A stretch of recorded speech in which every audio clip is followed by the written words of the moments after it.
Warning: this podcast may contain graphic and triggering content. Please listen at your own risk. Each individual struggle is different, and everyone's recovery and healing journey is different.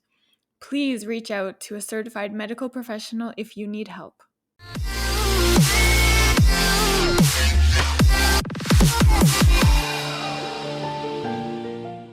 Welcome to episode 33 of Stomp the Stigma, the podcast aimed to fight the stigma surrounding mental health through education, awareness, experiences, stories, resources, and the vulnerable truth. All right, today's episode is going to be a little bit different. You are stuck with me today. You get to listen to my voice for the next, I don't know how long this episode is going to be, but it's going to be a little bit shorter today. My windows are open and it's gorgeous in here, and I'm a little bit too lazy to close them, so hoping that we don't get too much noise from outside. Oh, there's a dog. But hopefully it's not too bad. But yeah, I have no guest today. Today is just me. I need to talk about a few things with you guys, or I want to talk about a few things with you guys. So, for anyone that gets triggered by hearing other people's experiences or down days or mental health struggles, please be careful listening to this episode, okay? So, for me, journaling is a huge part of what has helped me manage my mental health over the years. But I haven't journaled in months, and I definitely can feel it.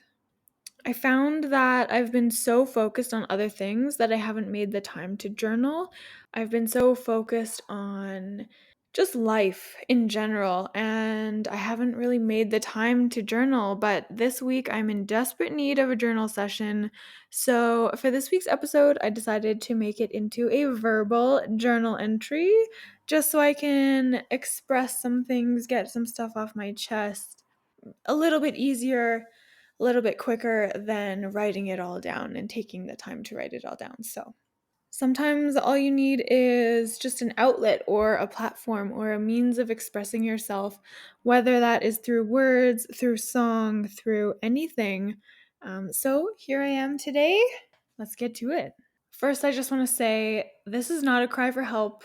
I'm not looking for pity or empathy or sympathy or anything like that. This is just for me to express what I'm going through. I've had a rough couple weeks and I just need to kind of vent and let it all out because I haven't been able to really deal with it or express it in a way that makes me feel better. And I think talking about it is so important. As you guys have heard on all of my other podcast episodes, getting those conversations going, talking about mental health, getting rid of the stigma around talking about mental health, I think that is so important. And I love listening and sharing other people's stories with you guys as well. And this is just a chance for me to share a part of mine. Having that chance to express yourself can be super helpful and enlightening. So, if anyone wants or needs a verbal journal session, let me know. I would love to chat. I would love to listen. It doesn't even have to be recorded. We can just talk and get it all out. All right, enough backstory. Let's get to it. I have gone through so much in the past couple weeks. And one thing I want to say before I get going, actually, is I know that life could be so much worse for me. I know how lucky I am to be where I'm at in my life and all the things that I have. But I also think it's really important to have these tough conversations and talk about the feelings and talk about the emotions and really face what you're going through and be honest with yourself about how you're feeling. So, yes, I know it could be worse for me, but I'm also struggling at the same time. So, this is valid. I'm valid, and so are you. Okay, that's enough backstory. Here we go. Okay, where do I even start? A couple weeks ago, I had a really, really low day. It was just kind of out of the blue, so random. I don't know what triggered it or why it happened. And I haven't had a day that low in a very, very long time. For those of you that go through the same thing, you know sometimes it just hits you And that's exactly what happened to me. It hasn't happened to me in a really, really long time. So, yeah, it just popped up out of nowhere. I was super unmotivated. I didn't want to eat anything. I didn't want to exercise. I didn't want to do anything. I could have just curled up in a ball in my bed and just stayed there. And I was getting so down on myself. I was feeling so invalid and unworthy of anything good in life. I know that sounds kind of dramatic, but that is exactly how I was feeling at that moment. And I started getting suicidal thoughts, which I haven't had in a very, very long time. And I know I've mentioned before that I think about death a lot. And part of my BPD is thinking about death a lot. I would say I think about death every couple days at least. And I have crazy intrusive thoughts about what would happen if I did certain things like drive into oncoming traffic or like things that could potentially kill me, I guess. And I plan out my death quite often. But the difference being is that this time the dark thoughts were about how it would be better if I was actually gone and how I had no reason or purpose or worth left in this life. And so when it turns into that dark place where I could actually do something and it's not just thinking about death, but really planning it out and wanting to go through with something, then I know that there's a difference there. So I was in a really, really dark place, um, really thinking about the end and how I would do it. And I started planning letters that I would write to people in my life, letters to my family, letters to my friends, letters to the people that I've hurt, to the people that have hurt me, and to the people who have contributed to the darkness inside of me over the years, whether they're a part of my life now or not. I think about all of those people, and I planned out exactly what I would want to say to them and what they kind of need to hear or what I want them to hear after I'm gone. So I plan kind of what I would write to everyone. I would leave a stack of letters wherever I do the deed, I guess. And then whoever would find me would have to distribute them. So that was the really dark part of the last couple weeks. But I'm super glad that I am at a point in my life where I'm able to recognize this and see that I need to reach out to someone. And I see the difference between that and my regular intrusive thoughts with BPD. So I reached out to one of my friends, somebody that really understands the intrusive thoughts, really understands the darkness, and has experienced similar things. So, really gets what I'm going through, gets how I'm feeling. And we had a really, really good talk, and they helped to calm me down. And I felt so much better after. It was really what I needed in that moment to get me past those thoughts of ending my life in that moment. Now, what people don't understand sometimes, or people that don't go through this, is that once you talk somebody off that ledge, they're not automatically 100% better. They just they get past those really dangerous thoughts in that moment, but you could still be low and in a low place, which I was, but I was feeling so much better and feeling like I could continue on with my life. So I'm super, super grateful for my friend who helped me out and talked me through it. Unfortunately, I found out later that I contributed to their own struggles. Um, I can't say too much on here about what happened, but I can say that we are both okay now, so you guys don't have to worry. Um, but I found out that I kind of helped trigger them in that moment as well. But we're both good now, and we are in much, much better places, so I'm very grateful for that. Okay, so on top of having this unexpected low period, there's so many other events in my life that have been piling up on top of me.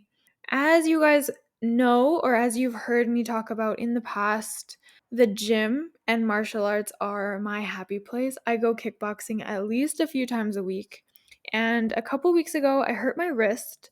A couple months ago, I hurt my back. So I haven't been able to punch at all for the past few weeks, and it has definitely started affecting me. I know that I am not myself at all when I don't have my outlets and my happy places and things that I can do to de stress and calm down and just re center myself. So, not being able to punch anything, not being able to do my kickboxing and boxing turned me into a very, very cranky person. I mean, I was able to still go to the gym. I focused on my kicks, I focused on working out my legs, but it is not the same. When you can't have that full workout, it's just, oh, it is not the same. And I can definitely tell that it was affecting my mental health for sure. So, on top of that, I found myself insanely busy and haven't even been to the gym in about a week and a half, which is unheard of for me. 2 days off of the gym is kind of my max. Otherwise, I definitely notice it starts to affect my mental health and I get in like a really bad mood and I just need to go to the gym and de-stress and just like sweat it out and just hit something, kick something, and just not think about anything else that's going on in my life. So, over a week without a workout did not help my mental state at all. Around the same time, a few events happened that I won't go into detail about, but I lost a close friend of mine. Not physically, but just lost from my life, and that was devastating to me. This person was still around, and I know where they are, and I know how to contact them, but I just couldn't, and that broke my heart. I didn't know what to do with myself or how to even grieve that kind of a loss. But that definitely put me in a low, low spot, and I did not know how to handle it for a couple days. I won't go into details about that, but that was huge for me. And then, pile on top of all that, there was a little harassment at work. Um, as a woman who has worked in primarily male dominated industries, I am used to sexist comments. I'm used to disrespectful comments from men in the workplace. Now, is that a reality in male dominated industries? Yes, absolutely, but it shouldn't be. It shouldn't be normal, it shouldn't be accepted, but it really is. So, I'm a woman on a team of all males, and I was also on a team of all males in my previous career as well.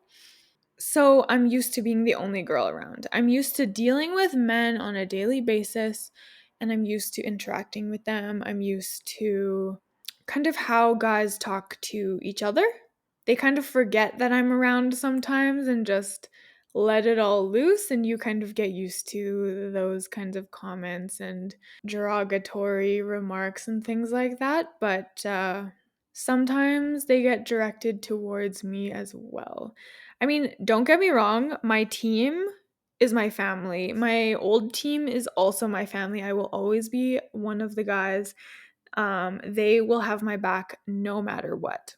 And I trust them completely. I know that they would never ever disrespect me, but it's other employees and industry associates that look at it very differently. I came from oil and gas, so this is going to be very generic, kind a very generic label, but I was used to the creepy middle-aged men that would make comments towards me or stare at me or whatever, whistle at me, or the field guys that were aptly nicknamed rig pigs. That's what everyone called them in the city. Unfortunately, it was true for most cases. I know obviously that label doesn't apply to everyone, but it was very, very common to get whistled at or hear very sexist comments. I used to walk into the office and people that were not on my team Instead of getting a good morning from them, I would get a whistle and a comment about how good my tits looked that day, or something super, super inappropriate, but something that is the norm for that industry.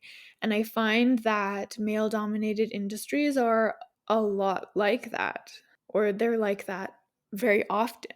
And it really shouldn't be, but that's just how it is, and that's how I've experienced them in the past and now. So now I'm no longer in oil and gas. I switched industries to the beer industry, which is still male dominated, but a lot less greasy. And I think that's because the average age in the beer industry is a lot younger than oil and gas. However, this week I was hit with even more harassment from a coworker who is not on my immediate team, but I won't go into details about what it was, but it was very creepy and uncomfortable. And the worst part about it was that he didn't see anything wrong with it at all.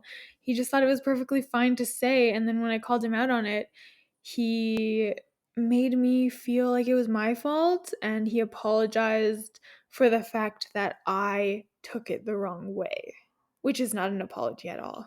So I was kind of trying to deal with that, trying to keep my head above water and kind of figure out emotionally how I was going to handle that and how that situation was going to kind of evolve and work itself out at work, because now I have to see this person quite often.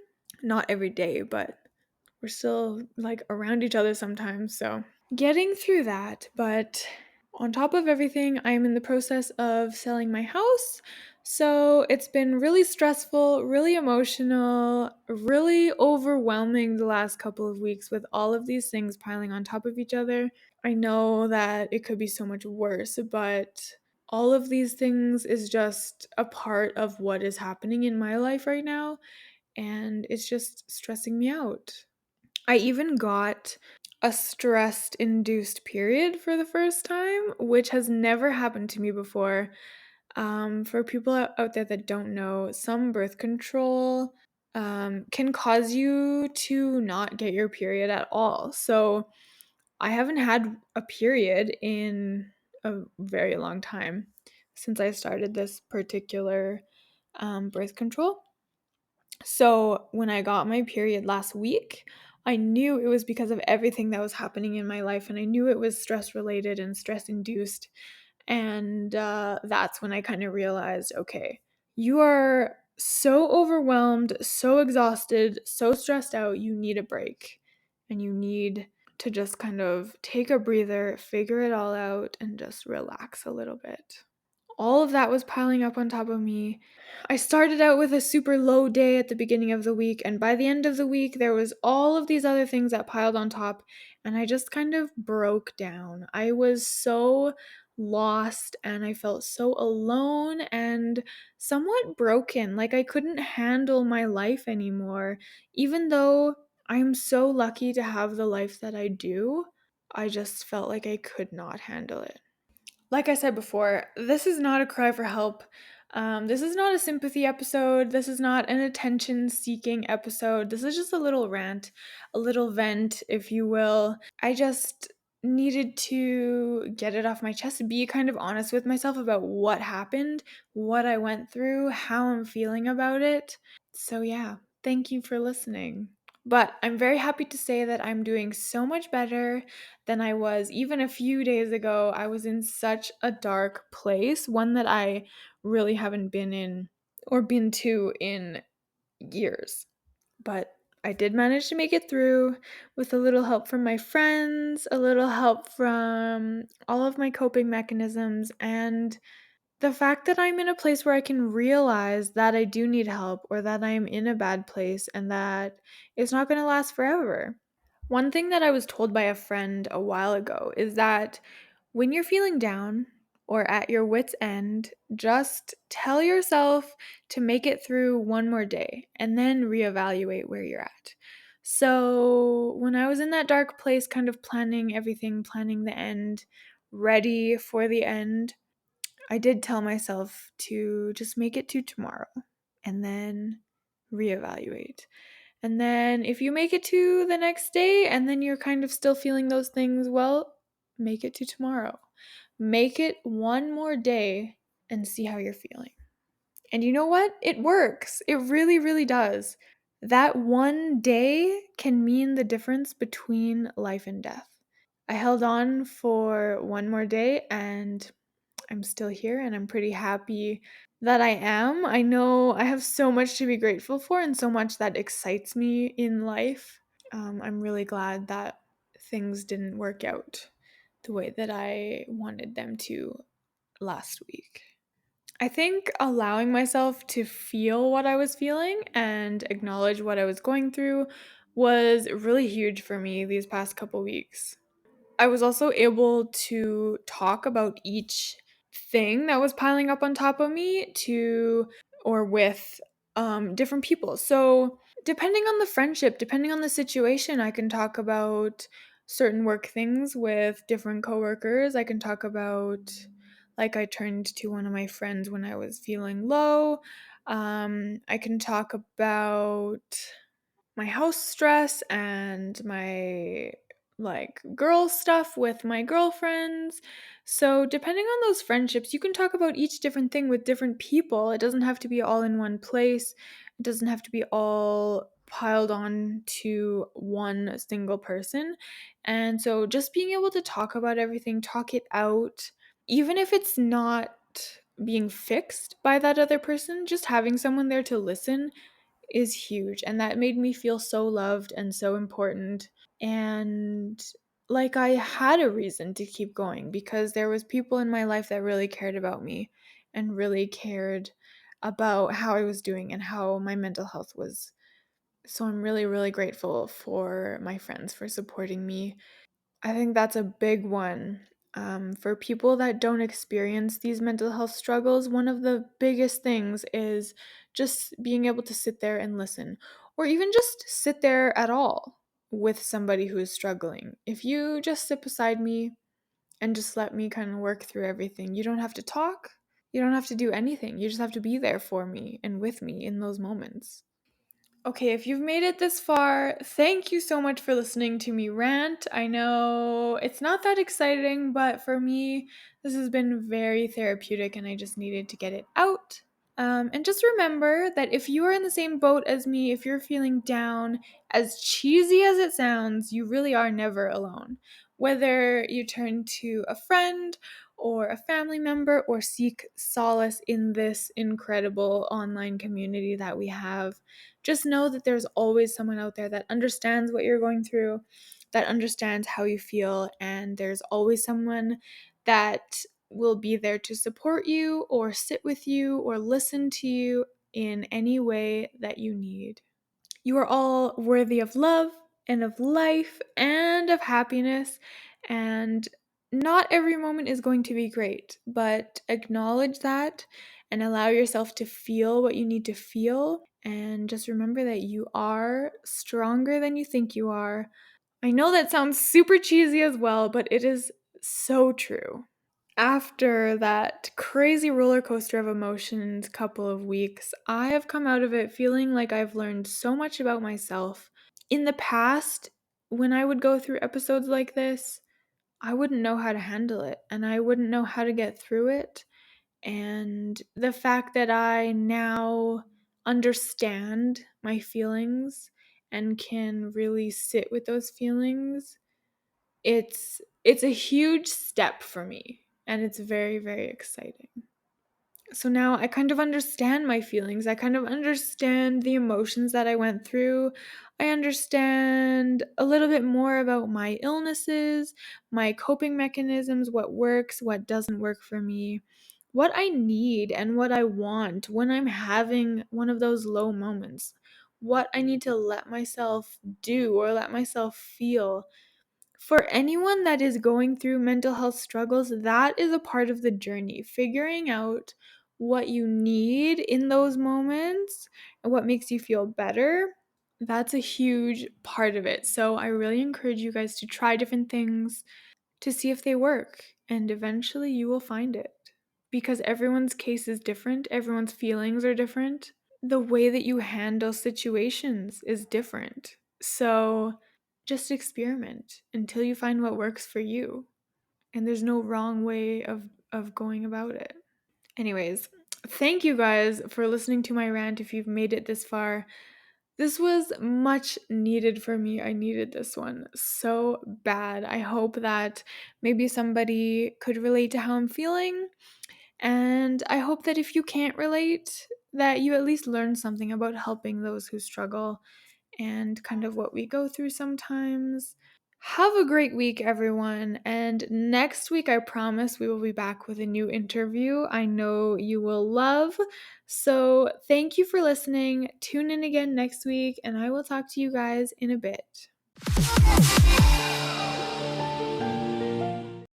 Thank you so much for tuning in today. Feel free to reach out at any time. You can contact me on Instagram and Facebook at StompTheStigmaYYC, and you can email me at stompthestigmayyc@gmail.com. If you like the podcast, please like and subscribe on YouTube, Spotify, Google Podcasts, or Apple Podcasts. And if you or someone you know would like to come on, I would love to have you. Share your story, speak your truth, and together we can stomp the stigma.